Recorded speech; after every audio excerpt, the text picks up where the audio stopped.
এখানে বেশ কিছু সবজি কেটে নিয়েছি, সেটাকে একটু রান্না করে নেব। খুব অল্প তেল দিয়েছি, তার মধ্যে জিরে দিয়ে সমস্ত সবজিগুলোকে দিয়ে দিলাম।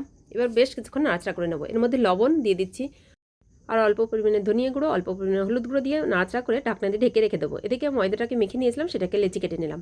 এটা ঢাকনা খুলে কিছুক্ষণ নাড়াচাড়া করে একটু খুন্তি দিয়ে কেটে কেটে দিলাম। তারপরে এটাকে নামিয়ে নিলাম। এবার ওই লেচিগুলো থেকে রুটির মতন পাতলা করে বেলে নিলাম। তারপরে সাইডগুলোকে কেটে চৌকোর মতন করে নিলাম। এবার এক একটা শিট নিয়ে এইভাবে ভাজতে দিচ্ছি। তারপরে উল্টিয়ে নিয়ে সাইডটা একটু জল লাগিয়ে যে পুরটা আমি তৈরি করে রেখেছি ওই পুরটা দিয়ে দিলাম। এবার ভালো করে হাত দিয়ে চারকোনা শেপ দিয়ে এটাকে আটকে নেব। একটু চেপে চেপে আটকাতে হবে যাতে করে খুলে না যায় তেলে দিলে। একটা আমি তৈরি করে দেখাচ্ছি, বাকিগুলো একইভাবে আমি তৈরি করে নেব। ভালো করে আটকে নিয়ে উল্টিয়ে নিয়ে এইভাবে খুলে নিলাম। একটা ফুলের মতন শেপ হলো। এবার গরম তেলে এগুলোকে ভেজে নিয়ে তুলে নেব। গরম গরম খেতে কিন্তু অসাধারণ লাগে। একবার হলেও এইভাবে ট্রাই করতে পারেন বিকালের টিফিনের জন্য। ধন্যবাদ।